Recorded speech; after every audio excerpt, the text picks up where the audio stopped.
Bien, muy bien, muy bien, muy bien. Muchas gracias por invitarme, gracias a Fundación Iniciativa. La verdad que es un placer estar acá y obviamente también compartir con ustedes. Súper, súper divertido lo tuyo, me encantó y la verdad que también con vos, Gabriela. Así que muchísimas gracias.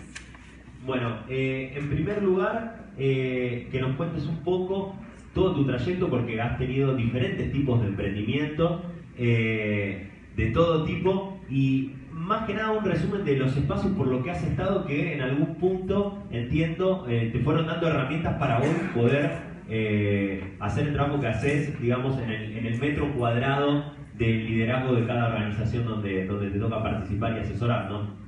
Sí, sí, diría que un poco la historia de mis emprendimientos, por decirlo de alguna manera, tiene que ver con que la verdad que me ha ido bien de los 7 u 8 que inicié. Actualmente me dedico al que me apasiona y al que amo. Hasta hace 7 años no, me iba bien, lo hacía, pero no me daba cuenta que no era lo que me... O sea, sí me daba cuenta que ya era una rutina, pero que no era lo que me apasionaba. Después sí sería bueno aclarar que es para mí un fracaso. En términos de negocio, para mí un fracaso es un negocio que hoy no está, no existe, murió, desapareció y nada, no está vivo. Por decir, incluso comparto mucho de lo que vos decías en el sentido de que yo creo que el fracaso es una palabra que para mí tampoco existe, porque tiene que ver con la connotación emocional que yo le doy a un error. O sea, yo creo que si hay una frase que yo amo, porque me identificó siempre de Mafalda, que dice ¿dónde se compran errores baratos? Porque los míos me han costado muy caro. Bueno, yo digo que si separamos lo personal de lo laboral, digo, en lo laboral lo que he aprendido es que esto, de tener esta mirada, es decir, cuando los errores caros tienen consecuencias caras, definitivamente, y los errores baratos tienen consecuencias baratas. Entonces, esto de estar alerta, si yo estoy ante una situación que me va a traer consecuencias complejas, estar alerta.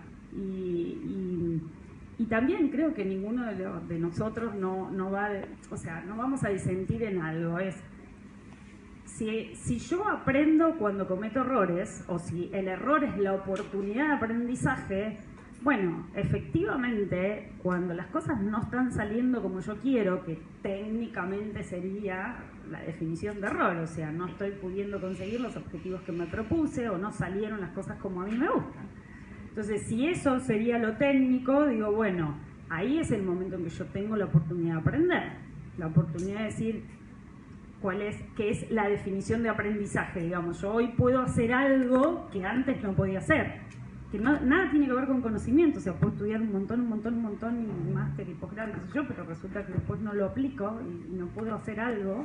Entonces creo que la diferencia entre error y fracaso está simplemente o sencillamente en la connotación emocional que yo le doy a ese error, ¿no? Y yo creo que es un tema, o por lo menos desde mi nueva pasión o de mi pasión, lo veo mucho en la gente joven, mucho. O sea, creo que también tenemos que hacernos cargo. Mi generación, veo mucha edad de todo tipo, yo tengo 52, y creo que también hemos construido y hemos educado una generación que quiere resultados rápidos, que quiere que las cosas sean sencillas, y en términos empresariales es como que hay una lucha entre mi generación y la generación más joven, que cuestionan todo, son agentes de cambio maravilloso, ¿no? Porque pasa esto, ¿no? ¿Por qué? ¿Y por qué? ¿Y por qué lo tengo que hacer así? ¿Y quién sos vos para decirme que lo tengo que hacer así? Y a nosotros no nos gusta. No, sí, siempre se hizo así, o esto es lo correcto, ¿no? Entonces, yo siento que hay dos modelos mentales, dos fuerzas que serían perfectamente complementarias, y coincido. O sea, si hay algo que aprendí en uno de los negocios que inicié con una socia, es que es que un socio que no está en el rol de socio es el empleado más caro del mundo y yo necesito, para que algo funcione, un complementario, no alguien exactamente igual a mí que tenga las mismas fortalezas o el mismo talento que yo. Pero ese es un poco, digamos, el resumen. Bien, hasta acá. me quedé con algunas cosas, digo, en esto de resignificar el fracaso, que es lo que fuimos hablando, y cómo podemos entender el fracaso desde otro lugar, y sumabas recién lo de la emoción, donde qué emoción, preguntarnos qué emoción le ponemos a una situación que no sucede como la esperamos y que tomamos como un fracaso en algún punto. ¿Qué pasa con el resultado también? Si podemos resignificar ese resultado, y recién cuando decías esto de buscar resultados rápidos, si podríamos encontrar otra definición de resultado, o ese resultado rápido, si puede tener que ver con qué emoción aparece en nosotros cuando estamos emprendiendo. ¿Cómo podemos cambiar esto de, bueno, quiero tener X cantidad de rentabilidad o tantos clientes, y lo podemos cambiar de alguna manera para que el resultado tenga que ver con algo que a nosotros nos satisfaga en algún punto y también nos invite a seguir caminando y seguir avanzando en ese camino? Sí, sin lugar a dudas, también tiene que ver con esto desde qué lugar empiezo. O sea, yo y mi historia, básicamente, tengo un amigo que dice que una cosa es crecer con sponsor y otro sin sponsor, diciendo a alguien que ponga dinero o un crédito. Yo jamás crecí con sponsor de ninguna índole. Entonces, digo que eso, lo que al principio, hace muchos años atrás, yo lo veía como un obstáculo de crecimiento, después me di cuenta que había sido el estar alerta que los errores no fueran caros, efectivamente, porque no tenía margen de maniobra, y de hecho vivimos una experiencia con mi socio lo suficientemente compleja para que, yo siempre digo, tuvimos que hacer un máster acelerado en diferenciación, ¿no? Competir con la mismo producto, mismo precio, exactamente lo mismo a 20 metros de donde nosotros estábamos, con condiciones de rentabilidad totalmente a nosotros desfavorables, nosotros adentro del shopping, el dueño de la marca fuera del shopping. Y sin embargo, cuando yo hubiera ido con el manual, digamos, ¿no? El manual, no, vamos a la justicia, qué sé yo. Bueno, mi socio, mi marido, me dijo, pero pará, ¿qué hace un deportista de alta competencia? Que obviamente él entrena gente, y me dice, no, pará, cuando va a competir no está pensando cómo lo mata el contrincante, sino que está pensando cómo se perfecciona. Y obviamente esta mirada de él, y por eso digo, somos opuestos en perfiles comportamentales, él mira las cosas de una manera y yo la miro de otra, hizo que efectivamente nosotros saliéramos totalmente fortalecidos de esa situación, ¿no? Bien, y me quedaba con esto que decías recién de poder pensar en cuáles son nuestras virtudes, nuestras cualidades, y tratar de perfeccionarnos en eso, en vez de, decías recién, pensar de qué manera puedo ganarle al otro, pensar más en cómo nosotros podemos crecer y cómo nosotros podemos ser una mejor oferta, o cómo podemos crear valor de una forma particular con nuestro producto, y no pensar quién hace algo parecido y cómo podemos hacer para ganarle a ese que hace algo parecido.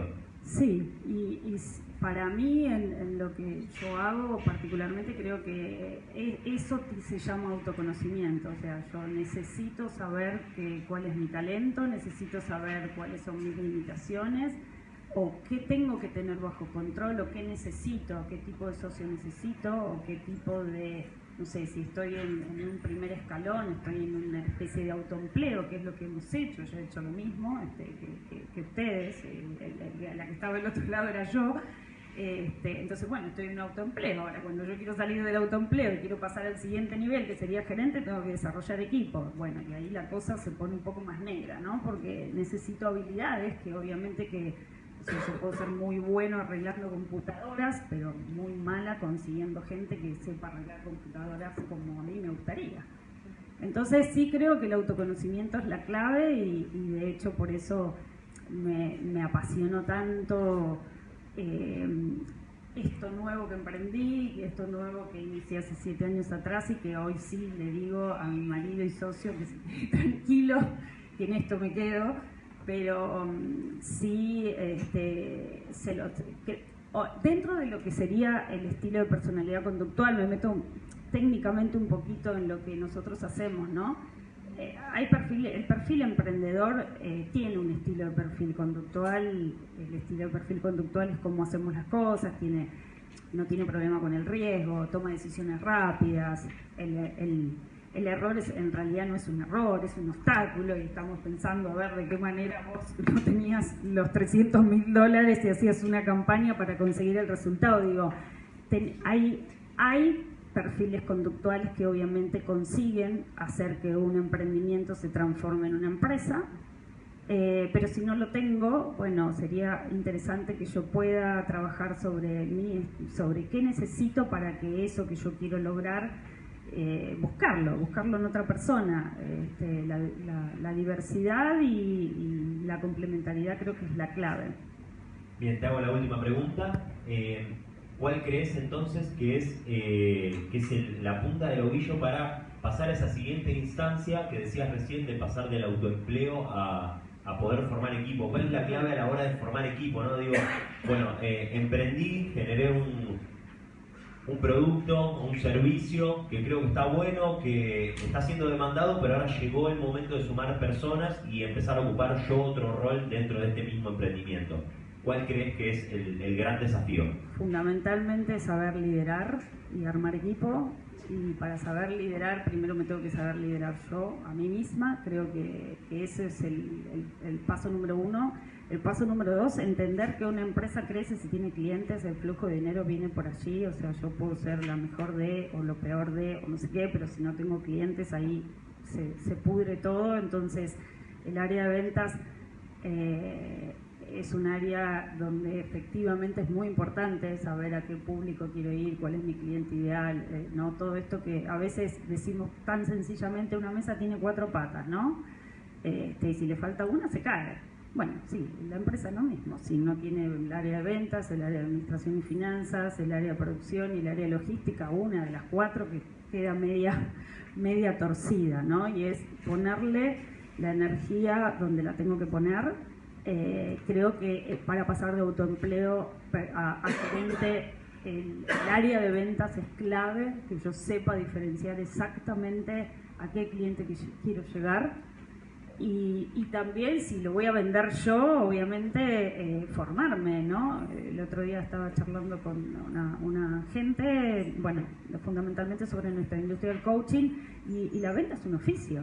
O sea, la venta requiere muchísimas habilidades. Una persona se tiene que formar, la venta profesional, ¿no? O sea, muchas habilidades. Y bueno, y a veces creemos que no, que porque a mí me gusta lo que hago, le va a gustar a todo el mundo, ¿no? Y creo que por ahí el foco puesto en la venta, más comprender que la etapa que viene ahora ya no es, yo tengo que salir del operativo, no tengo que salir de que si soy bueno haciendo esto, ya voy a tener que dejar de hacer yo esto, me voy a tener que meter en lo directivo, en lo estratégico, y eso lleva tiempo, y a su vez voy a tener que realmente saber cuáles son los jugadores de equipo que yo voy a querer tener, informarlos y saber liderarlos y saber hacerlos partícipes, ¿no?, de la toma de decisiones. Digo, algo tan sencillo como decir, bueno, no sabemos cómo resolver el conflicto con un cliente o con un proveedor, y normalmente viene el jefe y dice hay que hacer esto, cuando en realidad si hay 4 personas, 3, podríamos definirlo o consensuarlo entre 3 o entre 4, y ahí surgen ideas que a mí no se me hubieran ocurrido, pero que a otro se le puede ocurrir. Así que bueno, las últimas 3 entonces, un lugar donde sientas que te conectás con vos. Está mi sobrino y sabe que es verdad. La hamaca paraguaya que tengo en el living de mi casa. En el living, adentro, puerta adentro, la hamaca paraguaya. Sí, sí. ¿Una comida? Asado, me encanta. ¿Un hobby? Uy, un hobby, me encanta conocer gente nueva, me encanta. Me encanta conocer las historias, o sea, pero de nada, o sea, no te conozco, no sé ni quién sos, y ponerme a conversar con vos y onda, no sé ni de dónde son ni de dónde venís, no me importa nada, pero yo quiero saber de dónde venís y qué haces. Bueno, muchísimas gracias. Fuerte el aplauso para Marcela.